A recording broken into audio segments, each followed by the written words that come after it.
Hello, beautiful souls. I'm Jenny Aiello, and this is With Love, Jenny, a podcast where we meet ourselves right in the heart of our vulnerability and authenticity. In this sacred space, where it's just you and I dive into real life, rich with wisdom and opportunities for deep healing.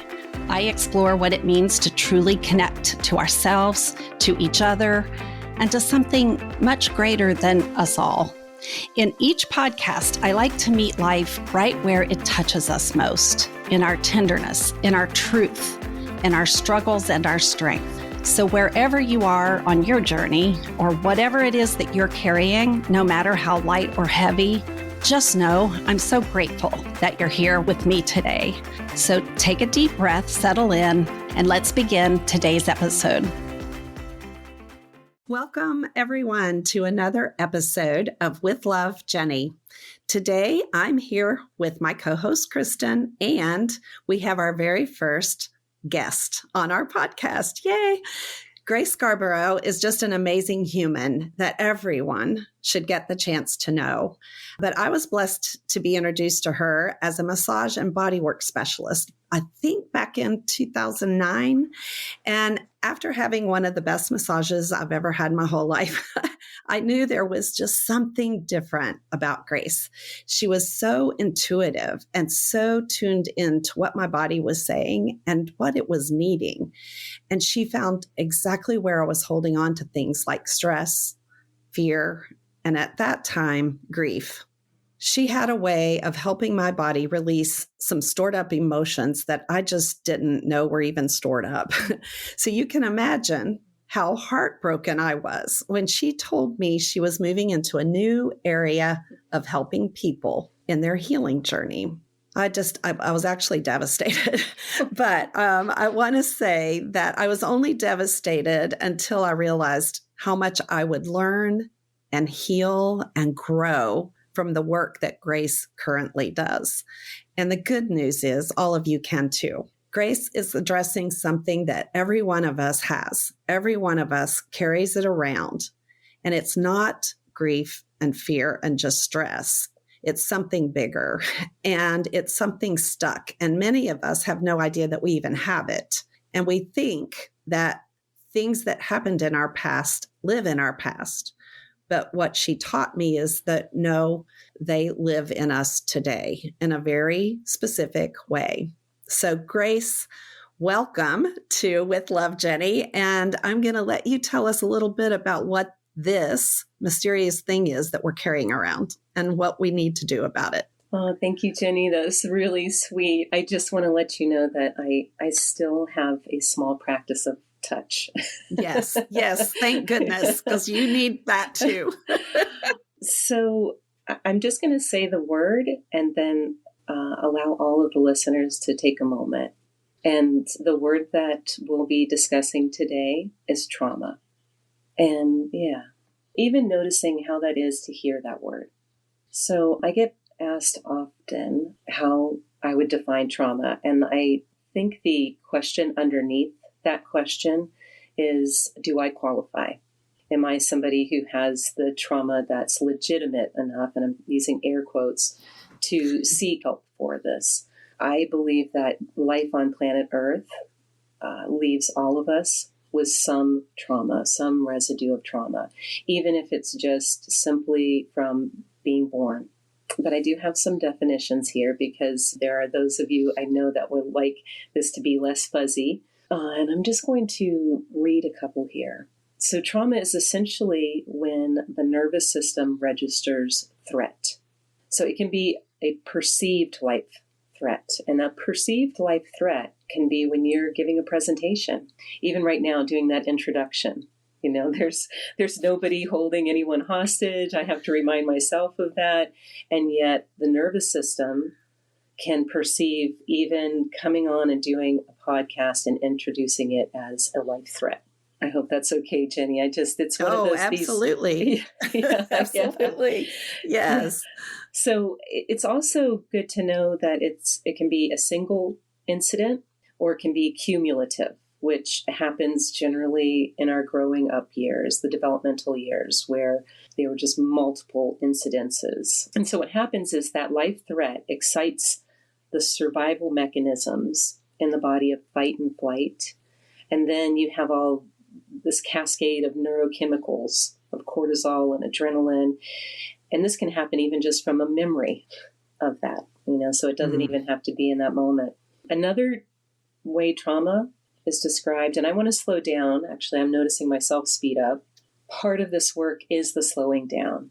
So trauma is considered a moment that's stuck in time. So that stuck in timeness could have happened 30 years ago. It could have happened 2 minutes ago. And as far as our body's concerned, it's the same.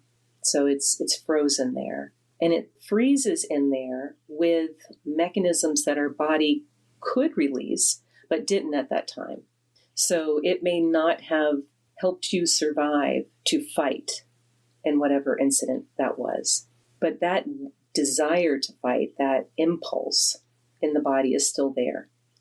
And when it doesn't get to have its completion, it can become stuck or frozen in the system. The same with flee. It might not have been possible to run away.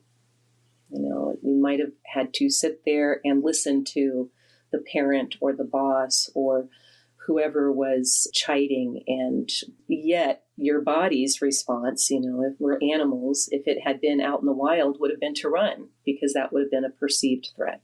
All right, so I've said a lot there.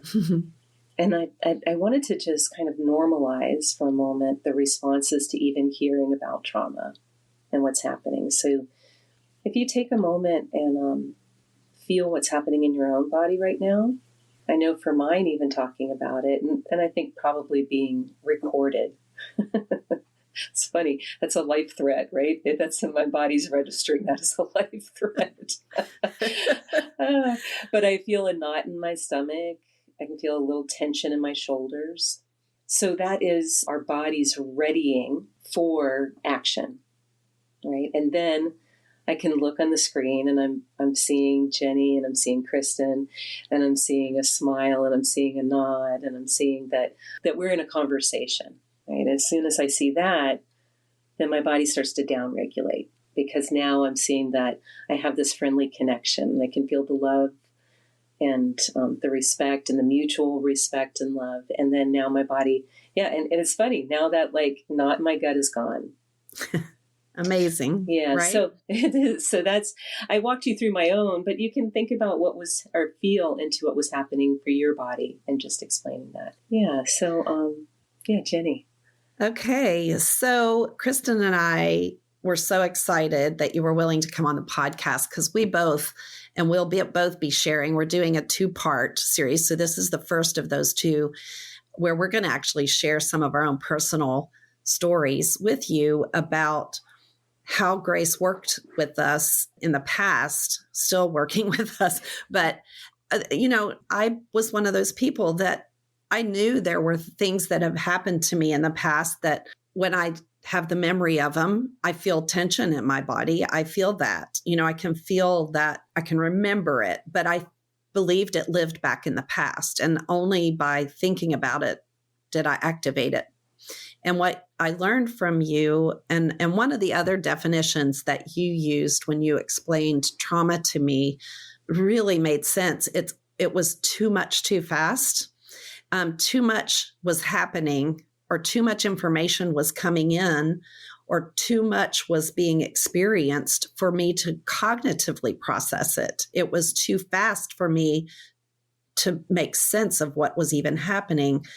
And that my nervous system kicks in to take care of that. Is that right? That it's actually stored in the nervous system and not just a memory of it, or it's an emotional body. It's in the nervous system. Yeah. So thank you for saying that too much too fast. That's absolutely right. That's another way of describing trauma. And that's a really good question, really about the neurobiology of how trauma is stored. And I wish that I could speak more intelligently on that, but I can direct you to sources that do speak intelligently on it. And for instance, Stephen Porges is a researcher that has been studying how our nervous system processes trauma as well as many other things. And I see Kristen taking a note. Thanks. I'll include that in the show notes. So the exciting part about somatic experiencing and the trauma work that's now available, because there are different varieties of trauma work. I'll just speak to somatic experiencing. There is evidence that it is altering how the neurons are firing together. And that's why we'll hold these moments in time, expand them, slow them down, and then insert something new into it so that your neurons are actually getting an opportunity to wire in a new way together. Yes. And that experience I'm going to share in a personal one of my sessions with Grace. And you referenced somatic experience, which I didn't name, but that is the methodology. There's many out there, a few out there, but this particular one is about slowing us down. So when you had us slow down and take a minute and breathe, and I thought about how I come out of the gate like a thoroughbred on a racetrack, in my day, and I'm running and busy, and my mind is busy and racing. And I almost want to say some of that is a natural instinct to not slow down and feel what we're running from. Why are we all running at such a fast pace, mentally or physically, in our day? And as I started working with you and learning about somatic experience, it was so profound because I found so much healing in slowness.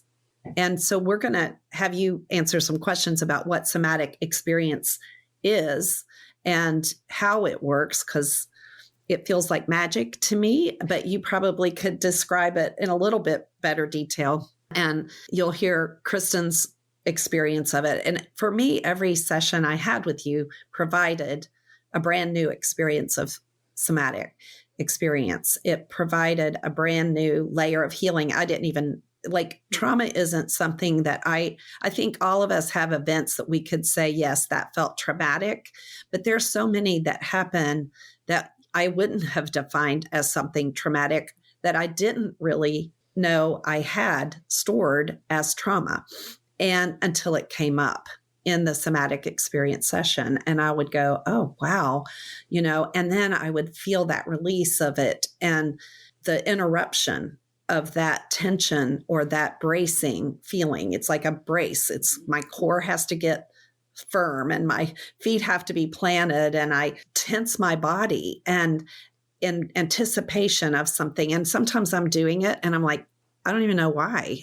There's no perceived threat that I could think of. So all of that is just, it was fascinating. I'm still so intrigued, and Kristen too, which is why we're like, okay, we got to get on here and share this with our listeners because we all would benefit from doing this work. Unhealed trauma creates fight. It brings up flee, we sabotage our lives sometimes because we don't feel equipped to be in a moment that triggers that response.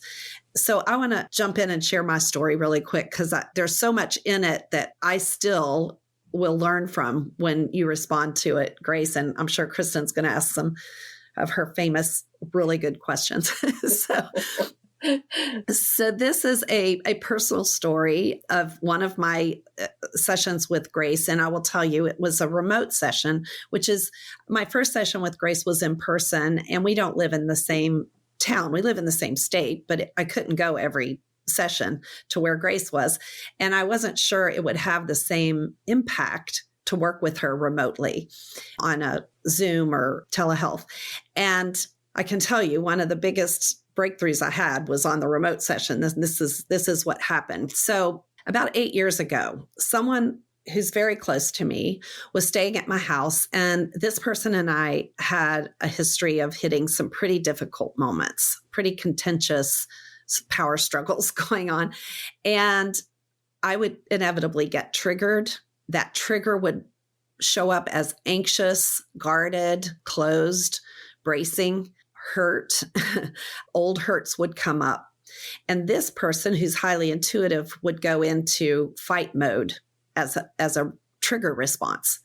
which would then in turn send me into a spiral. We couldn't help it. We just knew if we were together long enough, we'd start stepping on those landmines around each other. And it made it so hard to relax into a healthy conversation, much less a healthy relationship. But we both wanted that. So on this particular visit 8 years ago, it happened, the explosion. And things were said during that particular explosion that were so hurtful to me. I was having trouble taking a breath. I was holding my breath and so frozen that I couldn't even respond. I couldn't fight. And I remember looking at the door in my kitchen and going, why don't you just go out the door? Just get away. And I couldn't make my feet move. I couldn't function. And I literally stood there frozen.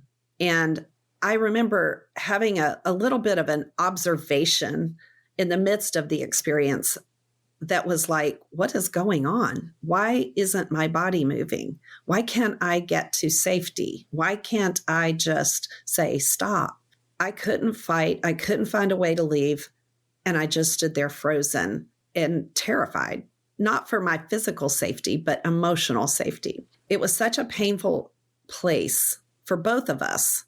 Neither of us had any idea how to navigate that. And in the midst of it, my heart was shattered.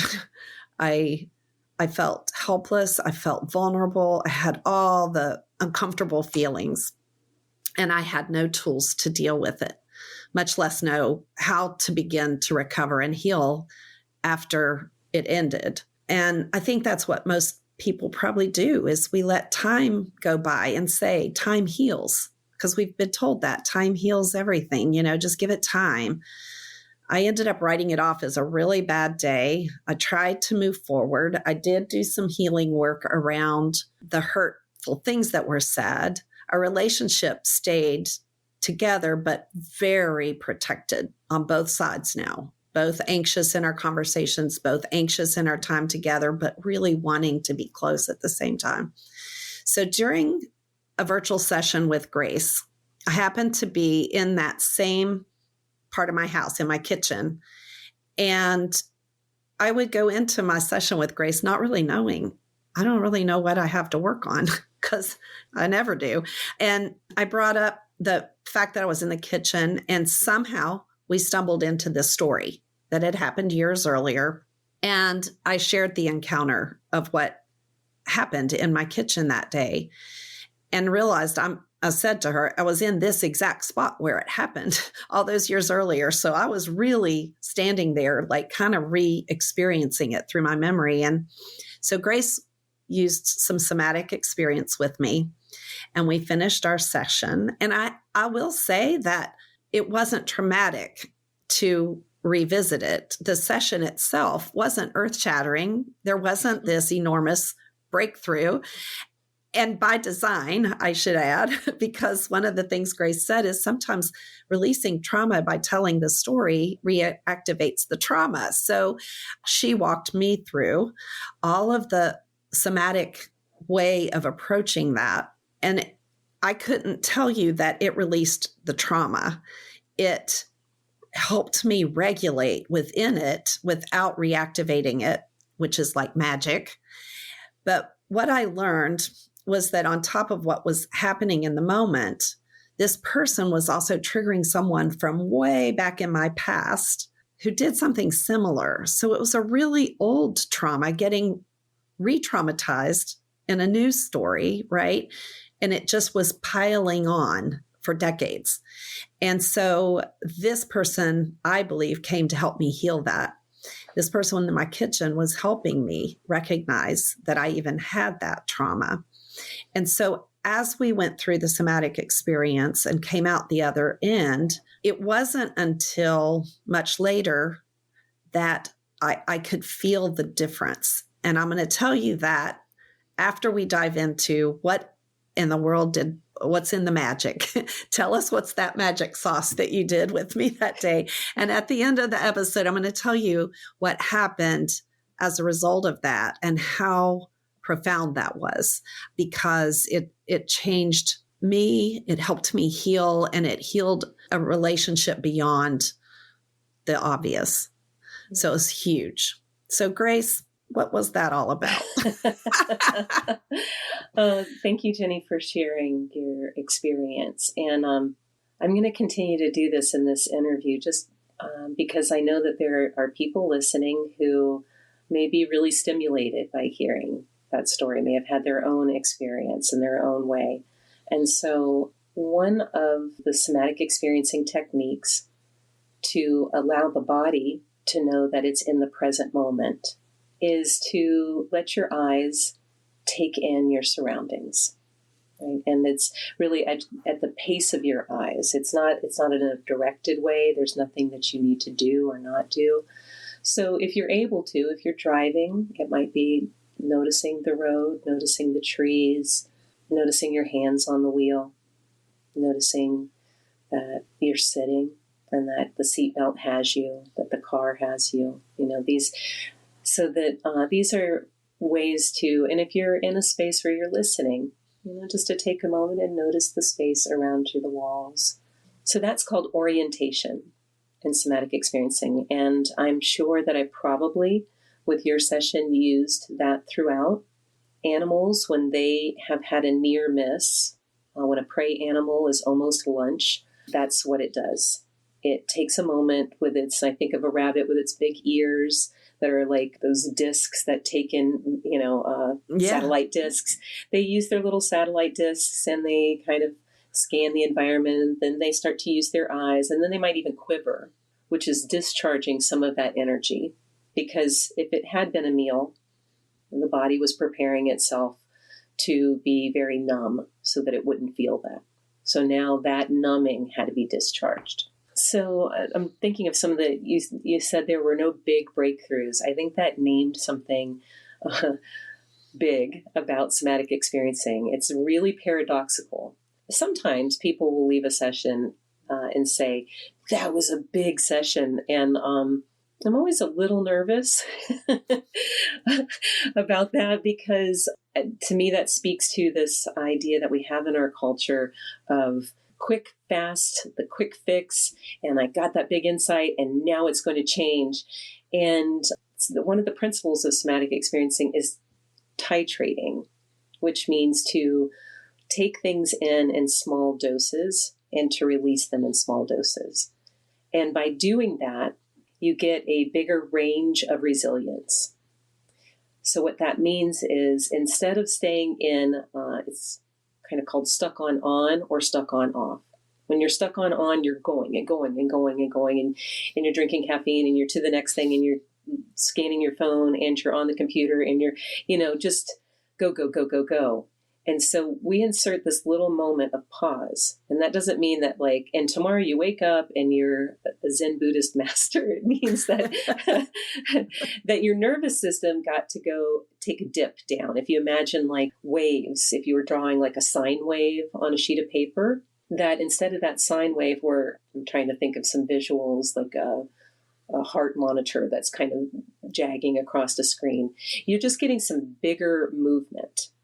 And that bigger movement doesn't feel like a big breakthrough, but now it's like you can't unsee what you saw. You can't unhave that experience. Your body now knows what it's like to stand in that place in your kitchen, to see the door. And I believe we even worked with slowly walking towards the door and then walking back to that space until you came to a place where I think it was something like, I'm not feeling the same way. There was a somatic change in that. Yes. Yeah. Yes. There was a freedom. It felt like I got unlocked from being frozen, and there was a movement, and then the movement allowed a freedom for me to function normally, where I could just say, this isn't working. I'm going to come back later. I literally, in the memory of it, was still frozen. And you had me just take such small steps to just look at the door, then move to the door, and how far could I go and do it. And you had me do it very slowly. And I think that's the most painful part of somatic experience is the slowness of it. And I can notice how I get uncomfortable slowing down sometimes. Sometimes it feels great, but a lot of times it's like, what am I afraid of if I don't go 90 miles an hour here? So yeah, that was a big part of what you did. Well, I want to name, I'm going to tell on myself, and I can't believe I'm going to share this on a podcast. But when I was in middle school, I had a horrible nickname that lasted for years, and it was Nervous Nellie. And it was because my nervous system was ready for threat all the time. And I remember thinking, okay, I'm going to go to high school and I'm going to not have this. And you can't think your way out of it. I attempted to, and I would like hold my breath and put my hands down and really attempt to not be so erratic, but it just was. And it took me a lot of sessions and a lot of body work. And I still can get very stuck on in my life. And I'm naming that because when people work with me, they'll say, "You're so calm. How do I ever get this calm?" And part of it is that I'm doing a practice of coming to the session in a regulated state. And that doesn't mean I'm staying regulated all day long, but we're animals and we notice that. Not consciously necessarily, but when we're around someone who is in their body, it's an invitation to be in our body. And so that's why it doesn't feel big. It doesn't I just hung out and talked to my somatic experiencing practitioner, and it wasn't that big, but now I'm able to have this conversation with this difficult situation or person. Yeah. Right. Yeah. It was so gentle and it was subtle. And I brought that particular session to our listeners because if you're considering doing some trauma work with a professional, I recommend a professional to do it. But if you were considering that, to not walk away from the session going, well, I don't think anything happened, and it takes, the other thing I've learned is it takes also often that all happened in one session for me, but other things happened over the course of time. And there's layers and layers and layers of different types of trauma. And it could be a memory of your seeing something that was traumatic, or it could be years of being teased, and in little ways, it wasn't like anybody, got hurt, only you did. Absolutely. We minimize things that are really big. So in that session, it was so soft and gentle, quiet, calm, and I want to say a subtle release that I felt freed up in the memory of it. But I want to go ahead and tell you what happened years later, ironically. We were in that same spot again, came back for a visit. We're in the kitchen, opposite sides of my kitchen island, and it happened again. We went right back into a trigger. And this time, I didn't freeze. And this time, I didn't fight. And I had no desire to run out the door at all. And my response felt so big because I felt empowered and I felt authentic. And what I mean by that is that what I always wished I could have done is just love this person through what was happening to them, not me. If it was because I was in my reaction to what their reaction was, right? But I wanted to be able to just be love in that moment and to be a safe place to let out whatever needed to be let out so that we could finally disengage from that dynamic. And years later, I had this soft, gentle, somatic experiencing session with Grace and then thought it was lovely, but it wasn't until 2 or 3 years later when I was in that moment again that I was strong and I had no need for that reaction in that space anymore. And it allowed this person to be loved in the midst of that, there was probably a trauma reaction going on. And by just witnessing and listening and not making it about me, I was able to meet that person where they were. And for me, that moment was like everything, everything. Like if I could do that, if I could come that far in how I'm reacting, what else is in me that I can go take care of? But also, since then, this relationship has had room. It's become what we both want. It's become a trusting, safe place for both of us. And we still can run into things, but it's not getting met with that same experience. And we're now building healthy experiences to give ourselves evidence that we can do this. And so much healing has happened. So I can't even tell you how huge it was. And that was me doing work that's impacted another person, and that person's impacting others.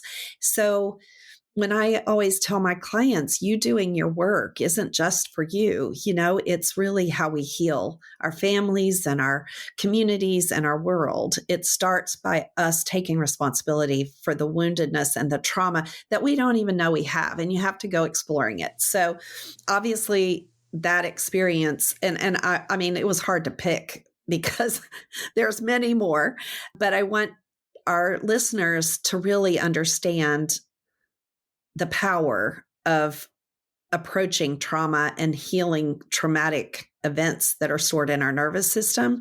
And even if the takeaway today is nothing more, and I want to hear Kristen's thoughts on this for her, but even the reminder to slow down and breathe and relax, pull our shoulders back down and let our bodies settle into our body and do that orientation activity that you shared. When I'm trying to hit a deadline, and I'm just like, I'm not going to be able to do it. It's like, let my body relax, Kristen, you've been so quiet and patient, but what's your thoughts, perspectives, and questions? And then in a minute, I also want Grace to we kind of named it Somatic Experience, but we'll talk more about Could that. I name one thing before we? Sure. Because I'm noticing Kristen there too and wanting to hear this. So I put this quote on my website because I love it. Viktor Frankl, who was a neurologist and a psychiatrist who survived the Holocaust, said that between stimulus and response, there is a space. And in that space is our power to choose our response. In our response lies our growth and our freedom. But it's creating that space. And sometimes people think it's, okay, I need to calm down and then I'll get that response. I would say it's that we're starting to develop a relationship with our nervous system. So in my experience, that's similar to yours, my own difficult relationship, fight was there. It's just that I started to notice, my hands are curling, my heart's beating, my skin is flushing. And then there was that space. If I start to fight, we are repeating my own traumas and this person's own traumas. So we're in a trauma repetition. And if I can just take a moment to notice, and getting that moment for me took honestly years of practice. And I don't think that it has to take years. Just for me, it took years. It took a lot. Yeah. Thank you for letting me insert that. Yeah, Kristen. I've heard that quote before, and it really resonates with me, but it's interesting because when you do have trauma in your past, to find that space, it's like the trauma is so fast, the response, that I think that a lot of people don't even know that space exists. And something you just said, Grace, from working with Grace, like she really notices my body movements, and I will do claw-like things a lot when I'm talking. I never noticed I did that before. But now that I have a couple sessions under my belt with her, if I start to slow down and notice my body movements, maybe that's the space. Is that what you're trying to say? Yeah, that's really, that you even noticed there were claw-like movements was the space, right? Yeah. Mm-hmm. Yeah. I am cannot get enough of this work. I've only had about 4 sessions, and I am slowing down for me is really hard, very hard. It's so awkward, but Grace keeps bringing me back to it. And it's been interesting. My first session with Grace, I remember you saying this to me, Grace, and you said it to me like 4 times throughout the session. And you're like, before I say this, I want your body to really take it in. And I was like, okay, what is she going to say? And she said something that brought me to tears, and she kept saying, you survived. And then to let your body really feel that, it's like, oh yeah, I did. And I am a big thinker. Everything I process is up in my head. So this is really, really hard for me. But I see and know that it's a path that I need to take. I've done a lot of talk therapy. I've done EMDR, and I still feel like I've done a lot of trauma work with Jenny. We've done a lot of role playing and retreats, but there's still like stuck in my body, like a vibration almost of tension. What you named, for those who are listening right now, I'm going to assume that if you have the whereabouts to be listening to this podcast, that you too have survived. And so yeah. And even just pausing in that moment and feeling that, because talking about trauma will generally stimulate thoughts of our trauma memories. So for those of you listening, just noticing that in this moment, you survived those moments, and how that is for your body to know that you have. And I'm so glad you brought that up, Kristen. I'm sorry to interrupt. No, you're fine. And I think another thing that I've realized since working with Grace is how much I'm not in my body and how much I'm in my head. And I've been a meditator for years, but I remember telling Jenny, I'm like, I can do my morning practice, but as soon as I sit down in front of my computer, boom, it's gone. That balance, that core inner knowing is gone. I'm in fight all day, and I don't know how to come down from it. But the one really cool thing so far is Grace is kind of guiding me, but it's almost like I'm giving myself resources of how to bring myself back and not think that something so small is a huge threat, because I will go there fast and it's hard for me to get out of it. You're naming so many important pieces, Kristen. I'm so glad. I've been a bodywork therapist for 25 years, maybe a little bit more. And there's this unspoken paradigm in bodywork. And this paradigm is, client comes to you, they have a problem, it gets fixed. So I'm doing this thing that fixes the problem. And then the client goes out and lives their life and gets broken. And then they come to the massage therapist and then they get fixed. And I think this thing of you come to the professional and they fix you probably exists in medicine and in therapy. And it's a legitimate belief. You're spending money and time and seeking out expertise. Somatic experiencing, what I appreciated is that and why it doesn't have to be hands-on or in person, is an experience your body is getting to have. And it really is an art. I'm learning all the time, and I mess up, and hopefully when I do mess up, I catch it, or the client lets me know. And then the beauty is we get to make a repair. And that's often something that did not happen in our lives. And that's not considered by, in the cultural viewpoint, a trauma. But in terms of our body, all of those even minor injuries and our social interactions where there was never a repair gets really stored. So the 2 points I'd say is that I'm looking for what is naturally emerging from your lived, felt experience as your toolbox, as your resources. And then coming to the session as much as I can in a resourced manner and ready to, if you say, I didn't really like that, I don't want to do that suggestion, then we can be with, how is that right now that you get to tell me you didn't like that and I'm still here? Right. That's huge. Yeah. Yeah.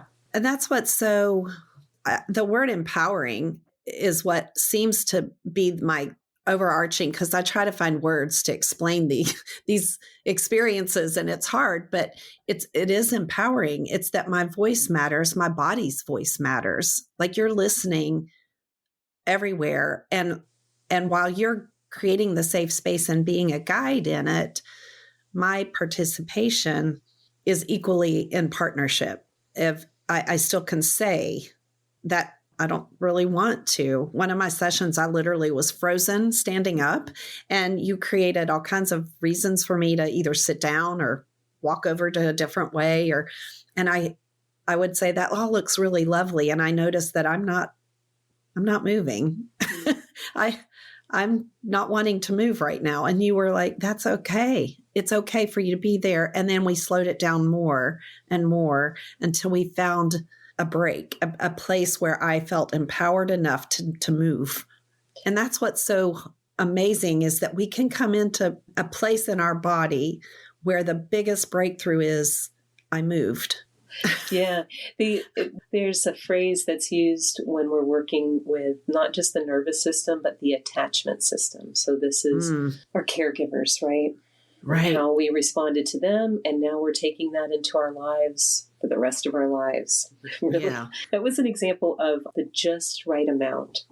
And that's often something that is missed when we're little. And even as adults, to be asked, what's the just right amount? Which it might be, I don't want to interact with anyone in this room right now.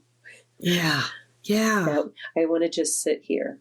I want to sit here and face the window, like this, and that would be the just right amount to be able to engage in that social activity. But that's what we do in somatic experiencing, is we really together see what is the just right amount for your system in this moment on this day. And that could change. Right.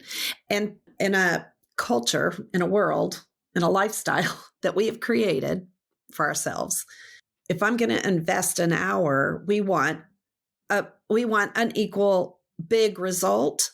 And what I learned is that I did get that result. It just doesn't look like what you think it is. It's not like, oh, I have a complete epiphany, or I've had this huge awareness that showed up that I can now act on differently. While that might happen, for me, the most powerful moments have just been in the most quiet, subtle, in that pause, in that space that's so split second between the trigger and the reaction, right? Like it's to wedge in there and just slowly pull it apart and be in it. I can't even tell you how big that is. That's where it's almost like the energy of splitting an atom. It's like it's little and we can't even see what's happening, but big things can happen when that happens. And so, hearing and seeing the life course correcting health in every aspect, relationally, emotionally, psychologically, physically. And like Kristen was saying, like we can get there sometimes and then we're right back into our rat race, but we can get there. And it can feel painfully slow, but I don't know of anything that has been more surprising to me in all the work I have done as two, and you were the source of both, Grace. One was the body work that you did, because I remember my father had just passed away and I went to a retreat. You were there doing a massage work for all of us. And I was on your table and you found my grief in my body. I didn't know you could do that. I was like, how'd you do that? Like it released, and you knew that you knew how to find it. And it is an emotion, and it is stored not just in an emotional body, but our physical body holds that. So that opened my eyes to, wow, what is this body, emotional body and physical body relationship? So that was very profound. And then, of course, I had more of those experiences. And then you moved into somatic experiencing, and I've had so many more profound, like eye-opening, like, oh my gosh, how did she just do that? So, and you don't just do that. You've studied for years and are still always learning, which I love. That's one of my love languages, is learning. I like to learn from others. I like to grow and find new perspectives and new things out there. So, for those listeners out there that are hearing us talk about what trauma can look like or how a trauma response is actually, and you are thinking, oh my gosh, I have had that. I might have trauma, and maybe it's triggering or activating a memory of that trauma. And you might find yourself slightly activated or very activated just from us talking about it. So we don't want to close this podcast without giving you something to do if that is bringing up something for you right now. So I'm going to let Grace give us a few tips on what to do if you are activated now or in the future, just some basic things that'll help you get through that activation till you can get to a place of actually addressing it. So in the current moment, right now, as you're listening, it's looking for bits of safety. If you have an animal that you love that's nearby, petting your animal. It might, again, be just noticing in your own space where there's some safety, or that you're in your own space right now and you're not in that memory or that trauma bubble. As Kristen mentioned, the words "I survived," coming back to that and noticing how that is for your body. Orientation is a technique used in somatic experiencing, and it's just based on what animals do. They orient, they notice their environment in the present moment, in the present lived experience. And that can be a real slow taking in of your environment. Social connection. So it doesn't necessarily need to be a call saying, I'm really triggered. I listened to this trauma podcast and this is what's coming up. But just talking to a friend. And, that banter is one way that humans downregulate. A walk in the forest, a walk in your backyard, which, just barefoot with feet on the soil or touching a tree, just being in nature is, and then, so that's the immediate, right?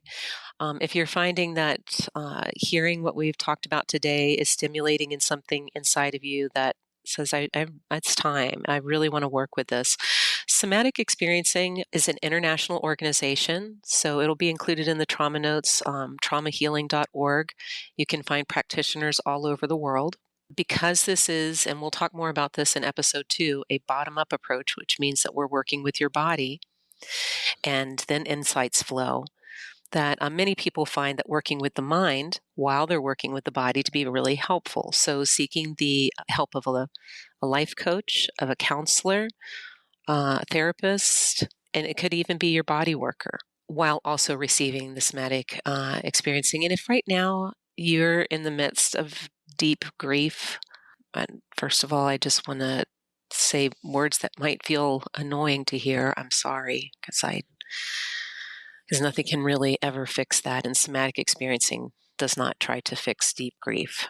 And I hope that you do find the support of a group or of a therapist, and when your body is ready, and you'll know when that's time, then seeking out this kind of body-based work for the residues of trauma around that. Great. And we'll probably be diving into some of this even more in our episode 2. So to our listeners, let me tell you what we're going to be doing.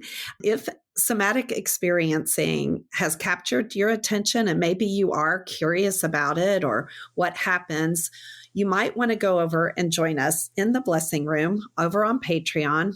And Grace is going to actually take us through a little exercise to learn more about what it is and actually experience it yourself. So that's exciting. And she'll be with us again in our next episode to drill further into the topic of trauma and how somatic experiencing works and answer some of our questions. And Kristen's going to share some of her personal experiences too that have the same kind of like impact, and because she's got a few of those under her belt as well. So if you would like to head over to Patreon, the link is in the show notes, and you can join us there. It's $5 a month, and you can cancel it after you've had your somatic experience. So if you get that for $5, you're getting a deal today. But I promise that you'll see the goodness over there in our Blessing Room. There's a library full of other things that you won't want to miss out on, and you're welcome to all of it.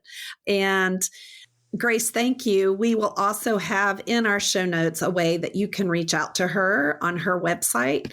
And as always, we hope that you will continue your journey of emotional healing in whatever capacity you can.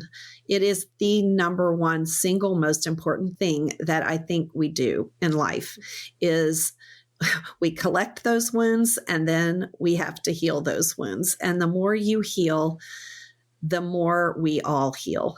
And as always, choose carefully how and when and where you're doing this work, especially work around trauma.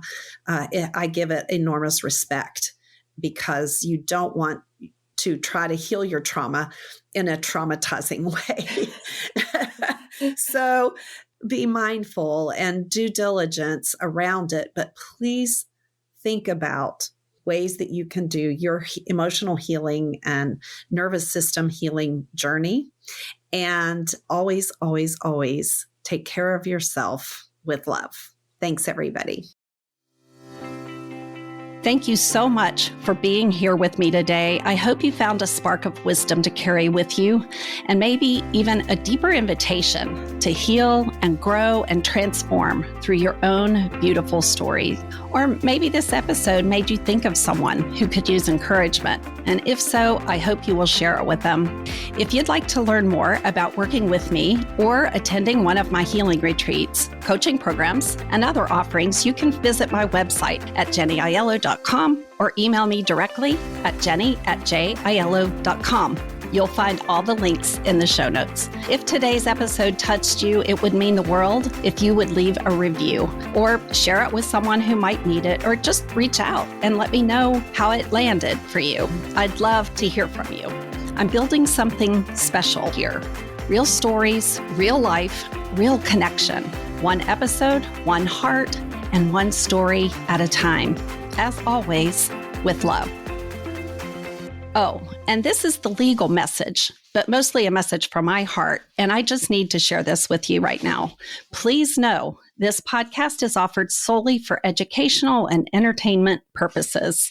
If you find yourself triggered due to anything that was shared in this podcast, please seek professional help.